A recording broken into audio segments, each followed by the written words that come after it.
আসসালামু আলাইকুম। আজকে আমি এমন একটা সিনেমা নিয়ে কথা বলবো যেটা আসলেও কোনো সিনেমা না। সেটা হতে পারে আপনার একটা লাইভ সেশন, হতে পারে আপনার ব্যক্তিগত জীবনের সাথে ঘটে যাওয়া কিছু ঘটনা। আজকে কথা বলবো আমি আমির খানের 3 ইডিয়ট সিনেমাটা নিয়ে।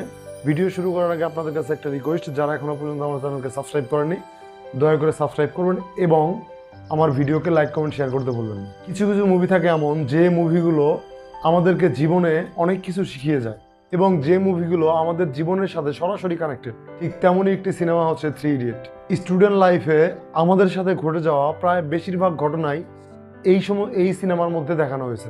বিশেষ করে যারা ক্যাডেট কলেজ কিংবা যারা ইঞ্জিনিয়ারিং কলেজগুলোতে পড়েন, সেখানে সিনিয়রদের যেভাবে সম্মান করতে হয় এবং যে পরিমাণ র্যাগিং চলে, সেই র্যাগিংটাকে এই সিনেমার মধ্যে খুব ভালোভাবে দেখানো হয়েছে। এই সিনেমার মধ্যে কি নেই? এই সিনেমার মধ্যে ভরপুর কমেডি পাবেন, ভরপুর ড্রামা পাবেন, আপনার স্টুডেন্ট লাইফের সবচেয়ে বেশি যে লেসনগুলো সেটা পাবেন। এই সিনেমার মধ্যে কম বেশি সব কিছুই পাবেন। হয়তোবা মিস করবেন যারা অ্যাকশন লাভার রয়েছেন, তারা অ্যাকশনটাকে মিস করবেন, কিন্তু কিছু কিছু সিনেমা হিট হতে অ্যাকশন লাগে না। আপনার লাইফের সাথে রিলেট করতে সেই সিনেমাগুলোকে অ্যাকশন সিনেমা হতে হয় না। অ্যাকশন সিনেমাগুলোতে যে বিষয়টা হয়, কিছুক্ষণ আমরা জাস্ট মজা নেই এবং পরবর্তীতে ভুলে যাই। কিন্তু এই 3 ইডিয়ট এমন একটা সিনেমা, আপনি যে সময়ে এই সিনেমাটা দেখেন আপনার ভালো লাগতে বাধ্য। আপনি যদি মাত্র সদ্য কলেজে উঠে থাকেন তাহলে আপনার অবশ্যই ভালো লাগবে।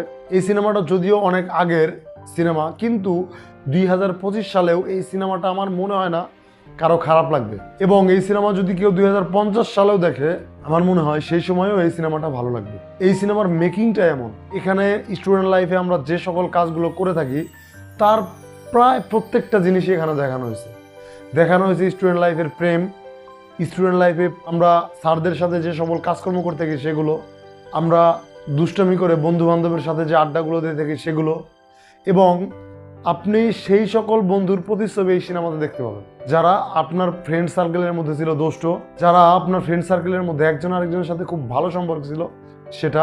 এই সিনেমাতে এমন কোনো জিনিস নেই যে জিনিসটা আপনি স্টুডেন্ট লাইফে করেন নাই।